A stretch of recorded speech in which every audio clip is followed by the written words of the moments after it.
Attention, good morning to all and welcome to all.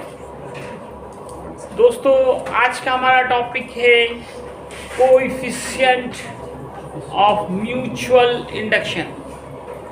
Last lecture आपने mutual induction पढ़ा था, जिन्होंने नहीं पढ़ा है वो यूट्यूब पे जाए, NSC class by doctor Hamid sir, वहाँ पे आप देख सकते हैं। जिनका क्लास छूटा हुआ है सारे लेक्चर्स अपलोड किए गए हैं उसमें। 200-250 से भी ज़्यादा वीडियो अब तक आप लोग के 12th का डाला जा चुका है, तो आप वहाँ पे जिनका भी छूट गया वहाँ से देख सकते हैं। आज हम आगे बढ़ रहे हैं, नाम है कोएफिशिएंट ऑफ म्यूचुअल इंडक्शन। कल आपने देखा था एक M आ रहा था, M कैपिटल M, एक कांस्टेंट कैपिटल M आया था जिसका नाम था कोएफिशिएंट ऑफ म्यूचुअल इंडक्शन। तो what is coefficient of mutual induction? तो इसका डिफिनीशन पीछे के फॉर्मूले से निकलेगा। आपने कल लास्ट लेक्चर में एक फॉर्मूला देखा था, ES, बोलना नहीं आप लोगों को, सिर्फ सुनना है, dIP/dt।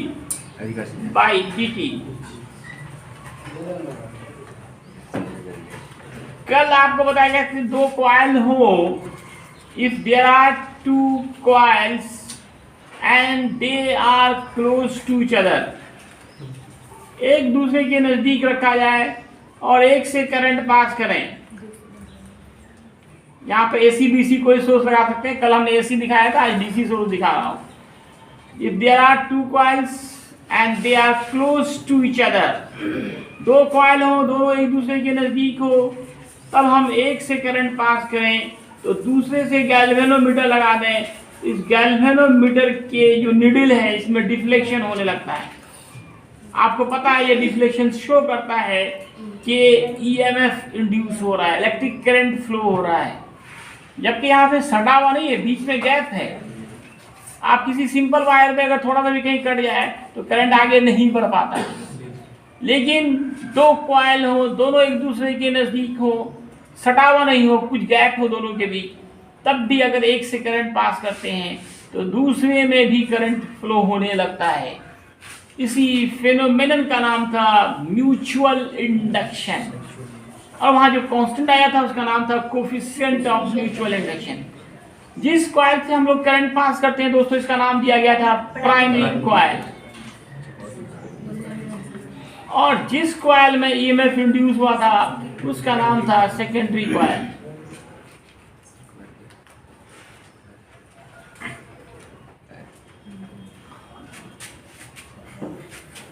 तो प्राइमरी कॉइल में जो EMF इंड्यूस हुआ, S फॉर सेकेंडरी और P फॉर है प्राइमरी। सेकेंडरी में EMF जो इंड्यूस हुआ उसको ES कहा, EMF electromotive force induced in secondary coil denoted by ES.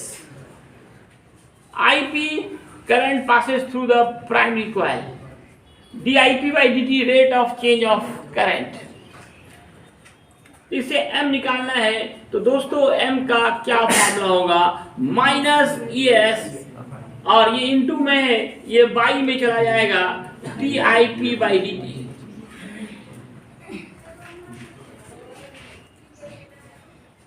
तो यही से डिफिनेशन निकलेगा। ये देखिए बाई में आया, by. What is this? EMF induced in secondary coil. What is this? The rate of change of electric current in primary coil. इस दोनों का बाई को क्या बोलते हैं? रेशियो बोलते हैं, अनुपात बोलते हैं, रेशियो बोलते हैं। बाई में तो क्या बोलेंगे? रेशियो। लिखने का समय बाद में, अभी पहले समझने का समय है। डिफिनेशन रटने का जरूरत नहीं है, फॉर्मूला से डिफिनेशन निकल रहा है। देख रहे हैं M का क्या फॉर्मूला आ रहा है, ES ऊपर है, नीचे क्या है, dIP/dt। तो हम ये कह सकते हैं, निगेटिव का साइन भी है, the negative ratio of induced EMF in secondary coil and the rate of change of current in primary coil is called coefficient of mutual induction. क्या डिफिनेशन होगा दोस्तों?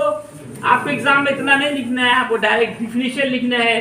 द निगेटिव में फिर बोलना मना है ना, पता है आप लोगों को मालूम है। द निगेटिव रेशियो हमको मालूम, सब बहुत ब्रिलियंट है क्लास में। The negative ratio of induced EMF, induced EMF बोला तो electromotive force, ratio of induced EMF in secondary coil, S for secondary coil, and the rate of change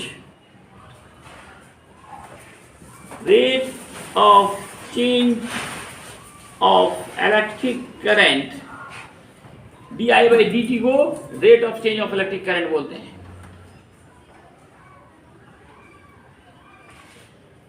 किस coil में? In primary coil.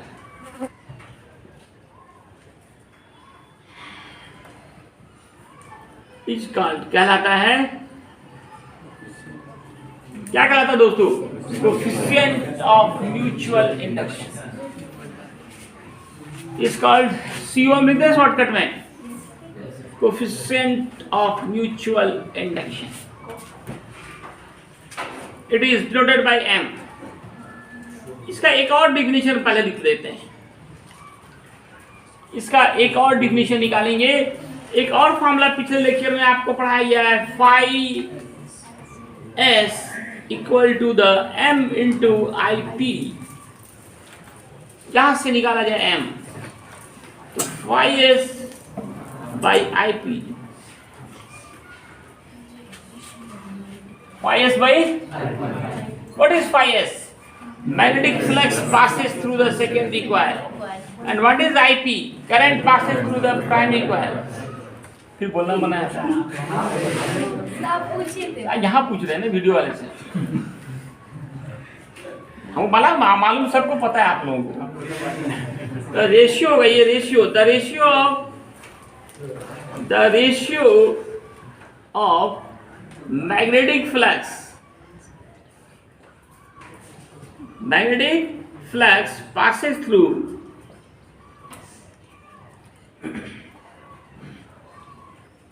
secondary coil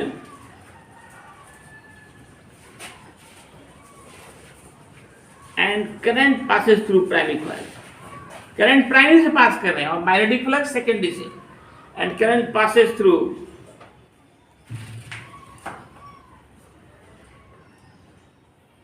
primary coil।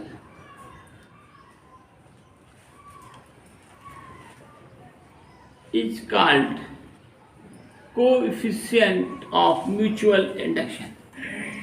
coefficient of mutual induction भी लगा देते हैं, I भी लगा देते हैं। तो डिनोट किससे किया जा रहा है? M से। It is denoted by M। उठाइए उसको वहां से नीचे उठाइए, वहां से। It is denoted by capital M। M के दो फॉर्मूले हो गए। एक फॉर्मूला यहां से minus ES upon DIP by DT, और दूसरा फॉर्मूला यहां से फाई S अपॉन IP। अब इनका यूनिट क्या होगा और डायमेंशन क्या होगा, तो इसको नोट में बहुत इंपॉर्टेंट हो जाएंगे। What is the SI unit of coefficient of, M लिख देता हूं, M से पहचान लेंगे आप। Coefficient of mutual induction, M का यूनिट क्या होगा, डायमेंशन क्या होगा।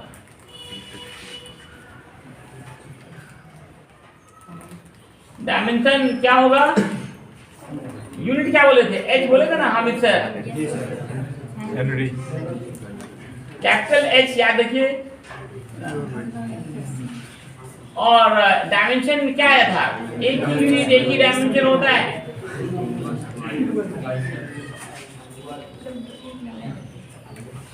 दोनों का, किसका? तुम दोनों का। कल आपने L पढ़ा था, कोएफिशिएंट ऑफ सेल्फ इंडक्शन।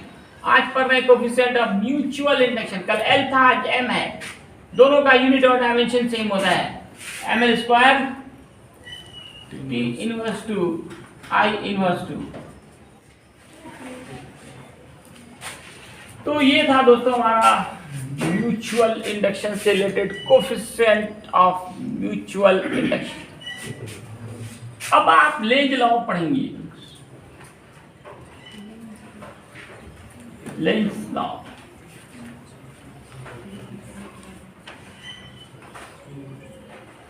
ये भी एक इंपॉर्टेंट लॉन्ग क्वेश्चन में है, लॉन्ग टाइप क्वेश्चन। इनका लॉ का पहले स्टेटमेंट देखा जाता है।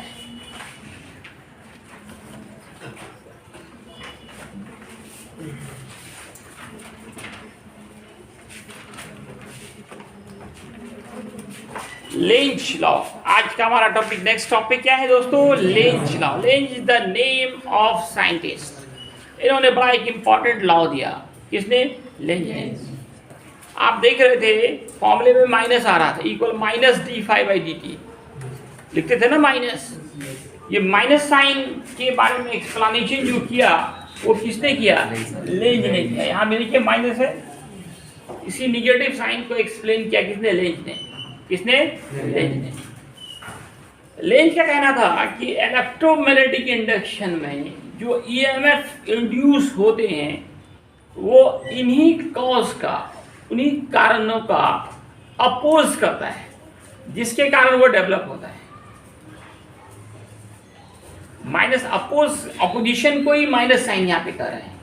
इनका कहना था इलेक्ट्रोमैग्नेटिक इंडक्शन में उत्पन्न होने वाले विद्युत वाहक बल ईएमएफ उन्हीं कारणों का विरोध करता है, जिसके कारण वह डेवलप होता है, इंड्यूस होता है। इसी का नाम है लेंज लॉ। क्या स्टेटमेंट है? The EMF induced in electromagnetic induction opposes that cause due to which it is induced. जिसके कारण वो उत्पन्न हुआ और उसी का क्या कर रहा है? विरोध कर रहा है ना। जो माँ बाप सब कुछ किया, बुढ़ापे में लोग उसी को बाहर निकाल देता है। क्या करना चाहिए? ऐसा करेगा तुम लोग? तो इसका स्टेटमेंट यही है कि द ईएमएफ बोला तो इलेक्ट्रोमोटिव फोर्स, ईएमएफ शॉर्टकट में बोलते हैं induced, the electromotive force induced in electromagnetic induction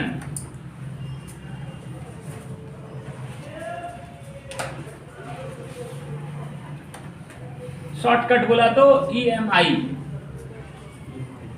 in the electromotive force induced in electromagnetic induction opposes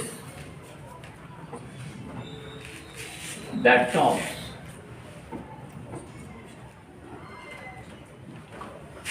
due to which, जिसके कारण it is induced प्रोड्यूस होते हैं। यही स्टेटमेंट है। The electromotive force induced in electromagnetic induction opposes that causes due to which it is induced। मैंने आपको पिछले lecture में दिखाया था सेल्फ इंडक्शन, और उसमें सेल्फ इंडक्शन में क्या बताया गया था? कोई कॉइल हो, उससे करंट पास करें तो एक ईएमएफ इंड्यूस होता है। जैसे है ना, आपका करंट जैसे ही इससे पास होना शुरू होगा, एक ईएमएफ अपोजिट डायरेक्शन में इंड्यूस हो जाएगा, तो इस करंट को आगे बढ़ने से रोकता है। तो इस करंट को आगे बढ़ने से क्या करता है? रोकता है। करंट आपका इधर से जा रहा है, करंट इधर से जा रहा है, और यहाँ क्या प्रोड्यूस हो रहा है? ईएमएफ अपोजिट डायरेक्शन, जो इससे लड़ता है तो आगे नहीं बढ़ने देता है। अब बताओ ये प्रोड्यूस किसके कारण हो? इसी के कारण ना। जब तक करंट नहीं आता, मैग्नेटिक फील्ड नहीं बनता, मैग्नेटिक फ्लक्स नहीं होता, तब तक ईएमएफ इंड्यूस नहीं होता। वो प्रोड्यूस इसी के कारण हुआ है और इसी को धक्का दे रहा है। नहीं, ऐसा ही हो रहा है ना। जिसके कारण ये उत्पन्न हुआ उसी घटना का अपोज करना है। ये करंट जैसे स्विच ऑन किया, ये करंट है ना आपका फ्लो हो रहा है, ये मैग्नेट बनना है, मैग्नेटिक फ्लक्स जनरेट हो रहा है, तब क्या हो रहा है? ईएमएफ इंड्यूस हो रहा है। अब वो जो ईएमएफ इंड्यूस हो रहा है, अब इसी को धक्का दे रहा है, जिसके कारण ये प्रोड्यूस हुआ है। मैंने कहा था आपके घर में अगर ट्यूबलाइट हो उसको ऑन करें तो देखें पहले शुरू में क्या जलता बुझता है, कुछ देर के बाद जल पाता है वो ना। जलने बुझने का क्या मतलब है, ये इसको लड़ना पड़ रहा है करंट से, करंट को लड़ना पड़ रहा है ईएमएफ से, ईएमएफ अपोज कर रहा है, उसको आगे बढ़ने से रोकना चाह रहा है।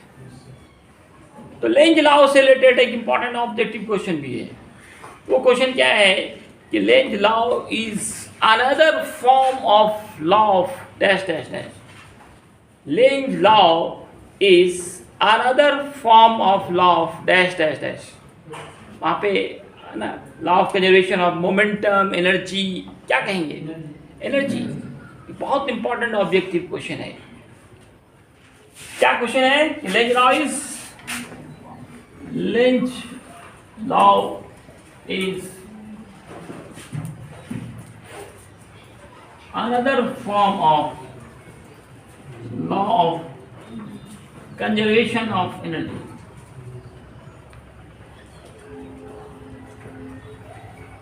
कैसे है इसको सिद्ध करना है, एक्सप्लेन करना है। इसके लिए हम लोग एक एक्सपेरिमेंट करते हैं। एक कॉइल लेंगे और इसको हम जोड़ देंगे किससे, सोर्स ऑफ इलेक्ट्रिक करंट से, या छोड़िए आप गैल्वेमीटर से जोड़िए। यहां लगाते हैं गैल्वेमीटर और एक मैग्नेट ले लें। तो हम लोग इस एक्सरसाइज के शुरू से ये देखते आ रहे हैं कि जैसे ही ये मैग्नेट को हम इसके नजदीक लाएंगे इसमें ईएमएफ इंड्यूस होगा, ईएमएफ इंड्यूस होगा। ईएमएफ इंड्यूस होगा मतलब करंट फ्लो होगा। और फिर ये भी पढ़े कि करंट फ्लो होने से वो मैग्नेट बन जाता है। तो अगर आप नॉर्थ पोल को नजदीक लाएंगे तो वहां नॉर्थ ही बनेगा, और नॉर्थ नॉर्थ में क्या होता है, रिपल्शन। देखिए मैग्नेट क्यों बना, उसके नजदीक आने के कारण। अब उसी को धक्का दे रहा है, जिसके कारण वो बना, उसी घटना का क्या कर रहा है, अपोज कर रहा है। जब वो रिपल्शन हो रहा है तो अब उसको नजदीक लाना है तो आपको क्या चाहिए, एनर्जी चाहिए।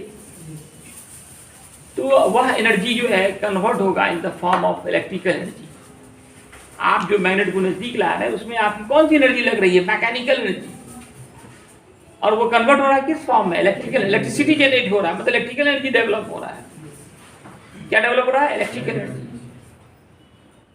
क्यों हो रहा है, क्यों, कारण ये अपोज कर रहा है, इसी कारण न हो रहा है कि आप जो है, मैं फिर से एक बात सुन लीजिए ध्यान से। जैसे ही ये मैग्नेट कॉइल के नजदीक आएगा, आप जानते हैं करंट प्रोड्यूस होगा, और जैसे ही करंट प्रोड्यूस होगा फिर ये मैग्नेट बन जाएगा। लेकिन ये देखा गया है कि नॉर्थ को लाने पे नॉर्थ बनता है, साउथ को लाने पे साउथ बनता है, और like poles repel each other. अब वो उसको धक्का दे रहा है तो आपको जबरदस्ती लाना पड़ेगा, उस लाने में आपको एनर्जी खर्च करनी पड़ेगी। वो एनर्जी मैकेनिकल एनर्जी है, तो वही मैकेनिकल एनर्जी कन्वर्ट हो जाएगा in the form of electrical energy. तो law of conservation of energy यही कहता है, energy neither be created not be destroyed, it can only transferred from one form into another form. यहाँ पे energy, electrical energy कैसे develop हुआ, तो ये जो मैकेनिकल एनर्जी आपने जो खर्च किया लाने में, वही कन्वर्ट हो गया इन the form of electrical energy. So Lenz law is another form of law of conservation of energy. तो इसके प्रूफ के लिए law of conservation of energy का दूसरा रूप है, ये एक्सपेरिमेंटल प्रूफ है। एक्सपेरिमेंटल, एक्सपेरिमेंट के द्वारा वेरीफाई हो रहा है, experimental verification.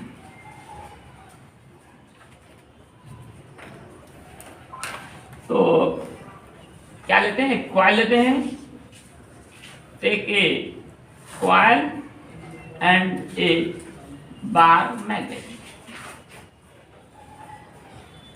When coil, when magnet carried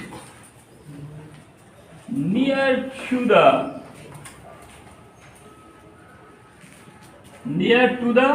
coil, तब क्या होता है आपको पता है, then EMF is induced,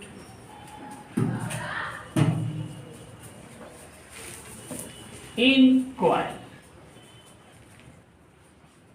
और क्या होगा, electric, and coil behaves as magnet, coil magnet बन जाएगा, बिहेव्स एज मैग्नेट। लेकिन लाइक पोल बनेगा, but like pole is form, like pole is form, like poles क्या करते हैं, दूसरे को रिपेल करते हैं, like poles repel each other.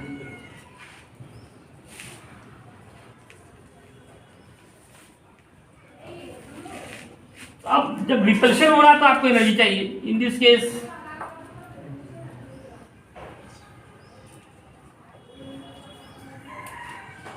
कौन सी एनर्जी चाहिए, mechanical energy.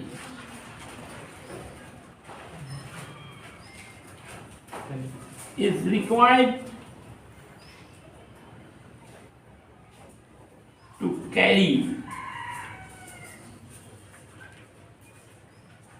carry magnet near the coil।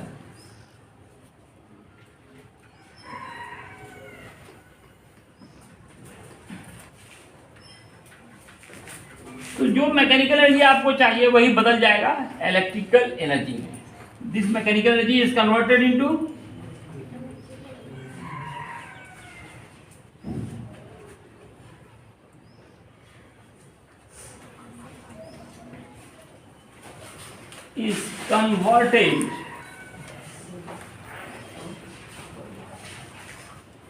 into electrical energy।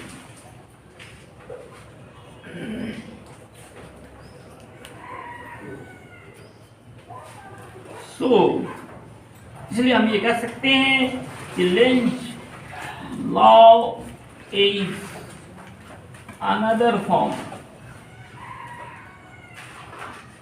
ये दूसरा रूप है ऑफ किसका, law of conservation of another form of dash dash dash, समझ रहे हैं, डैश डैश का मतलब another form of law of conservation of energy. हो गया law of conservation of, LOC क्या हुआ, law of conservation of energy. जैसे ही ये मैग्नेट कॉइल के नजदीक आएगा, कुछ लोग छापने में व्यस्त हो गया, महान हस्ती लोग हैं आप लोग, कसम खा लिए नहीं समझना है।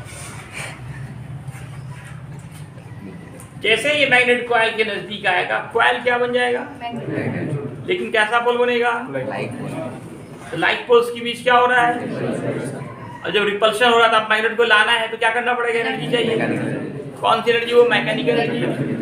वही मैकेनिकल एनर्जी कन्वर्ट होगा इन फॉर्म ऑफ, तो law of conservation of energy का यही कहना है कि एनर्जी क्रिएट नहीं होता है, ये केवल एक फॉर्म से दूसरे फॉर्म में बदलता है। हमारा जो इलेक्ट्रिसिटी जनरेट हो रहा था, इलेक्ट्रिसिटी जो जनरेट हो रहा था वो किसके कारण हो रहा था, सोने के कारण। एक लड़का सो रहा है।